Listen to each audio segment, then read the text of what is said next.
नमस्कार। आद्य सरसंघचालक आदरणीय डॉक्टर केशव बळीराम पंत हेडगेवार के प्रेरणामयी जीवन पर आधारित केशव कल्प की प्रस्तुति आज हम आपके सामने करने जा रहे हैं। इस प्रस्तुति की तैयारी हम पिछले कितने दिनों से कर रहे थे। 1 अप्रैल को ये प्रस्तुति हम उनके जन्म दिवस पर करने वाले थे, लेकिन जागतिक महामारी के कारण वो नहीं हो पाए।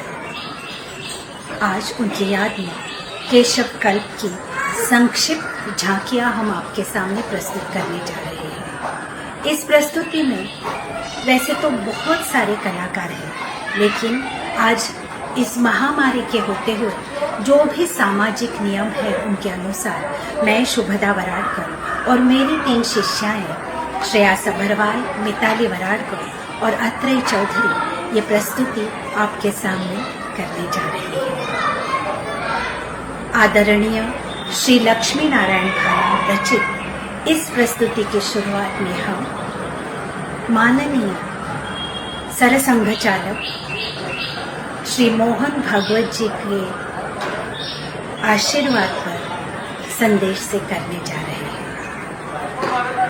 काव्य, संगीत, ताल, लय, नृत्य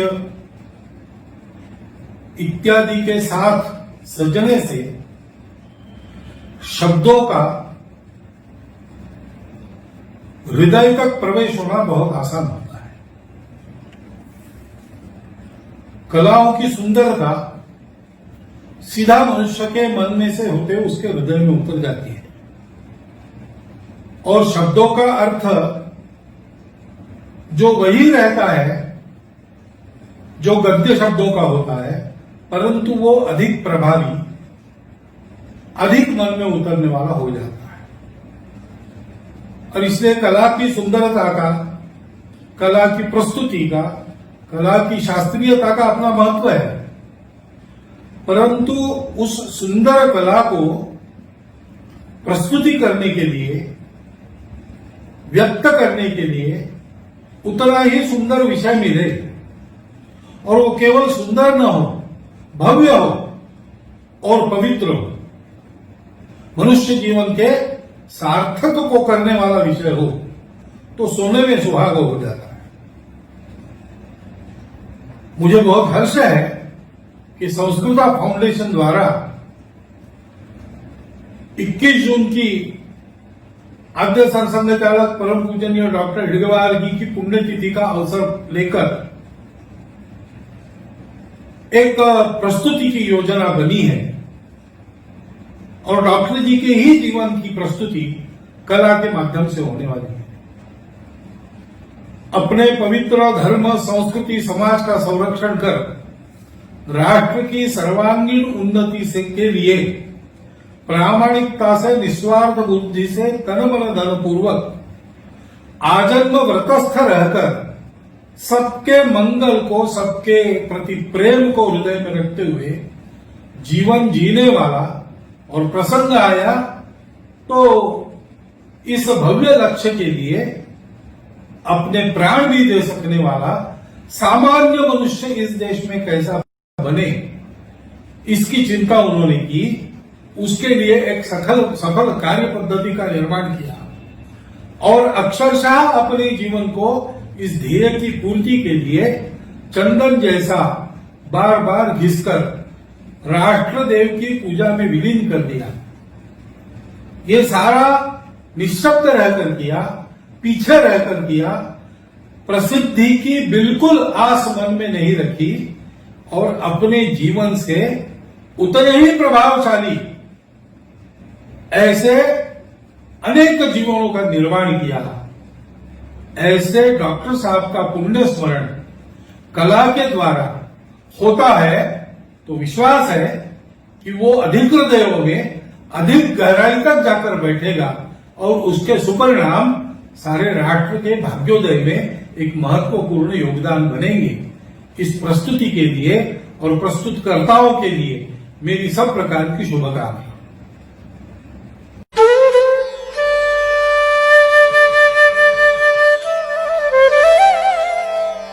संगठन के मंत्रदाता, तंत्र के आधार, धन्य है युग पुरुष केशव पूज्य हेडगेवार।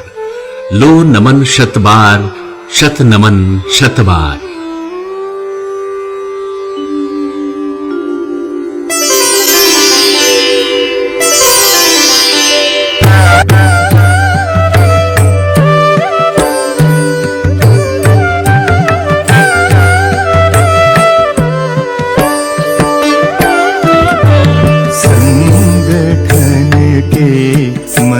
मंत्रदाता, तंत्र के आधार, संगठन के मंत्रदाता, तंत्र के आधार। धन्य है युग पुरुष केशव, धन्य है युग पुरुष केशव पूज्य हेडगेवार। लो नमन शत बार, लो नमन शत बार, शत नमन शत बार, शत नमन शत बार, शत नमन शत बार।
भारत मां के परतंत्रता के अंधकार में राष्ट्रीय चेतना की चिंगारी कभी लुप्त नहीं हुई।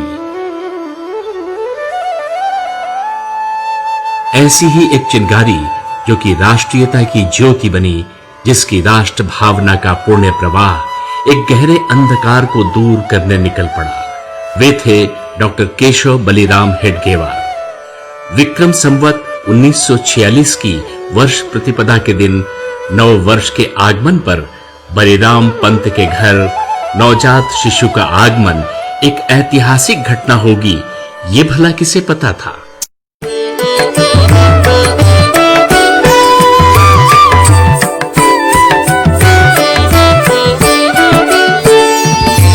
प्रथम दिन संवत्सरी का पुण्य क्षण था तब जन्म का।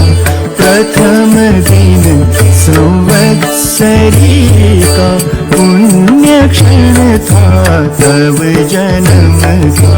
स्वजन मन हर्षित मुदित था, स्वजन मन हर्षित मुदित था। मुक्त भाल निहार, मुक्त भाल निहार।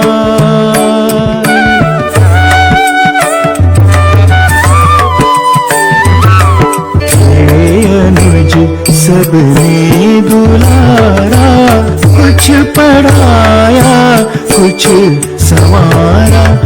वेद मंत्रों अक्षरों का बताया सार। पारिवारिक संस्कारों के साथ इस प्रतिभा संपन्न बालक को अक्षर ज्ञान का श्री गणेश उनके पिता ने कराया।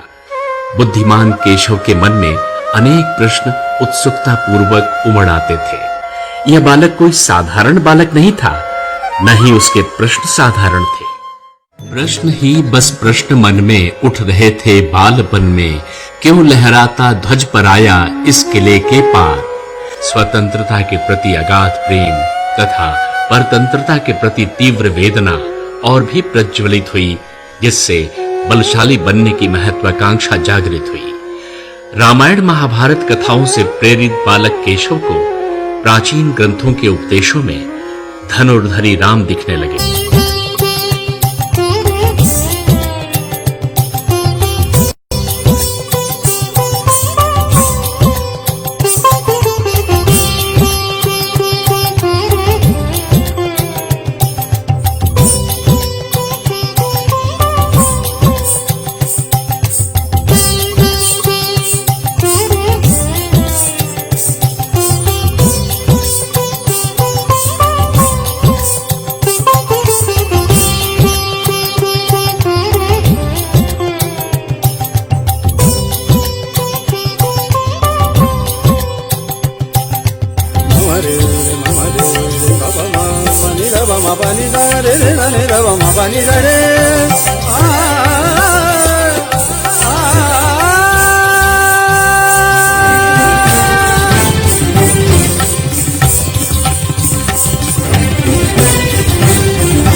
केशव के जीवन में एक वज्राघात हुआ।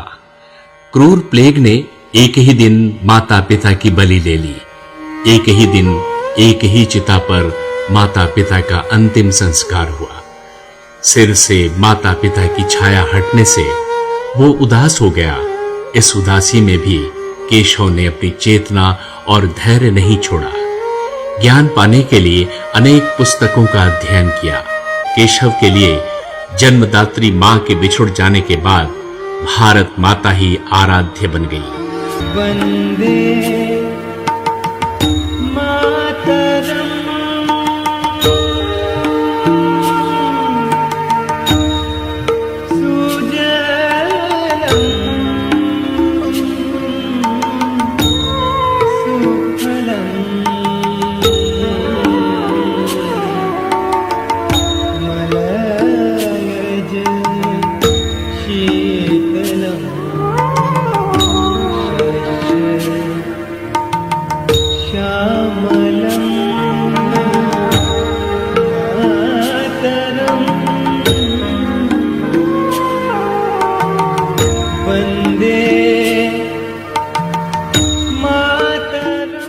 क्रांति मार्ग से प्रभावित युवा केशव ने कलकत्ता के मेडिकल कॉलेज में प्रवेश किया। क्रांतिकारियों की भूमि भारत की राजधानी कोलकाता युवा केशव के लिए प्रेरणा का केंद्र था। खोकेन यह छद्म नाम धारण कर क्रांतिकारियों में जुट गए। रंग भूखे केंद्र स्थल में जा मिले तुम क्रांति दल में, मातृभू हो मुक्त बंधन एक मेव विचार। रंग भूखे केंद्र स्थल में जा मिले तुम क्रांति दल में, मातृभू हो मुक्त बंधन एक मेव विचार।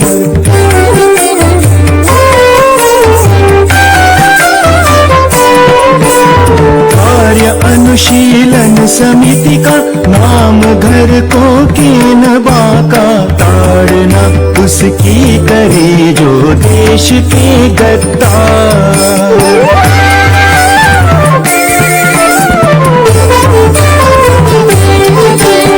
कठिन दुष्कर कार्य जो भी सहज तुम करते, उसे भी बेबसर व्रतधारियों को गुप्त विधि संस्कार। दुर्बलों को दे सहारा, डूबते को दे किनारा। अध्ययन के साथ विप्लव और जन उपकार। बंग भूखे केंद्र दल में जा मिले धूम कांति दल में मातृभूः मुक्त बंधन एक मेव विचार मातृभूः मुक्त बंधन एक मेव विचार मातृभूः मुक्त बंधन एक मेव विचार। चरित्रवान और निस्वार्थ कार्यकर्ताओं के केशव आदर्श थे। डॉक्टर बनकर केशव नागपुर आ गए।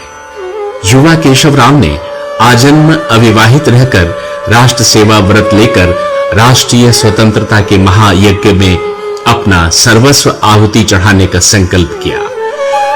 जनता की भावनाओं को जगाने वाले ब्रिटिश सरकार की निंदा करने वाले उनके भाषणों से क्रोधित ब्रिटिश सरकार ने उन्हें बंदी बनाया। उन्हें 1 वर्ष का सश्रम कारावास दिया गया। इसी कारावास में डॉक्टर साहब को समय मिला चिंतन करने का। इस चिंतन से उनके जीवन को एक नई दिशा प्राप्त हुई। वह थी हिंदुत्व के प्रति गौरव की। बस यही ले भाव मन में घोषणा की निज भवन में बस यही ले भाव मन में घोषणा की निज भवन में पंचदश जन साथ केवल दशहरा दशहरा त्योहार दशहरा त्योहार दशहरा त्योहार।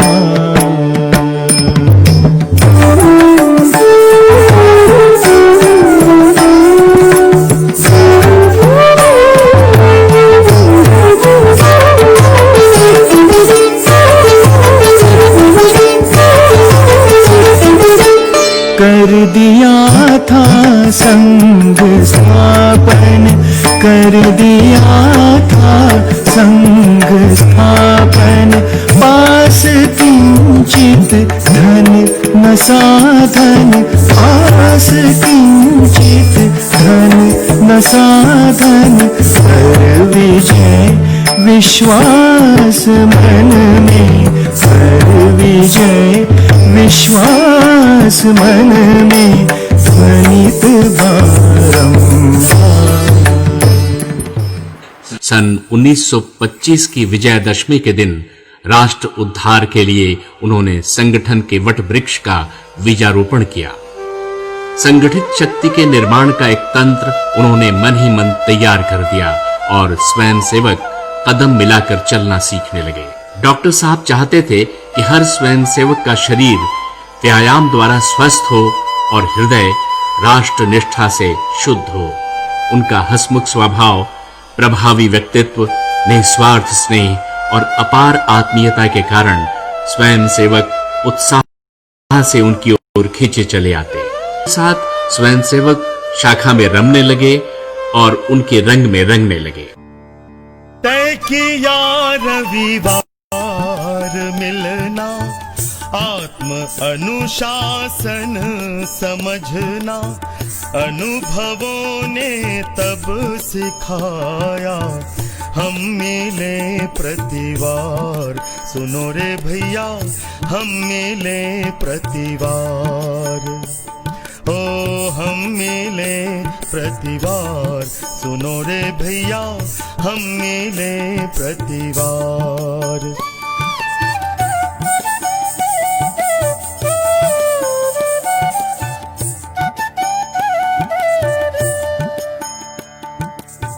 मनुज के संस्कार के हित संघ शाखा नित्य नियमित ध्वस्त प्रांगण को सवारे देव से आकार। सुनो रे भैया हम मिले प्रतिवार। स्वतंत्रता के लिए सभी प्रयत्नों को कंधे से कंधा मिलाकर सहभागी होने का डॉक्टर साहब का निश्चय था। उन्होंने संघ को तो आंदोलन से दूर रखा, पर व्यक्तिगत रूप से आंदोलन में भाग लिया। उस समय कारावास में मिले अवसर का उपयोग उन्होंने संघ कार्य के लिए किया। अखंड प्रवास, अथक परिश्रम और अत्यंत कष्टमय जीवन के कारण शरीर क्षीण हो गया था, फिर भी मन में उत्साह था और दिन रात विचार था केवल संघ का, स्वयं सेवकों का। बंधुओं निकटस्थ जन हो, लो विदा दृढ़ भाव भर लो। मैं स्वयं सेवक बना हूँ, आमरण यह एक व्रत हो। संगठन बस संगठन ही, राष्ट्र निर्मिति में युग प्रवर्तक, राष्ट्र नेता, लक्ष्य लक्ष्य स्वयं सेवकों का चिरंतन स्फूर्ति स्रोत, आद्य सरसंघ चालक डॉक्टर केशवराव बलिराम पंत हेडगेवार की जीवन ज्योति असंख्य स्वयं सेवकों के और उनके चाहने वालों के हृदय में सदा प्रज्वलित है, सदा प्रज्वलित रहेगी। असतो मा सद्गमय तमसो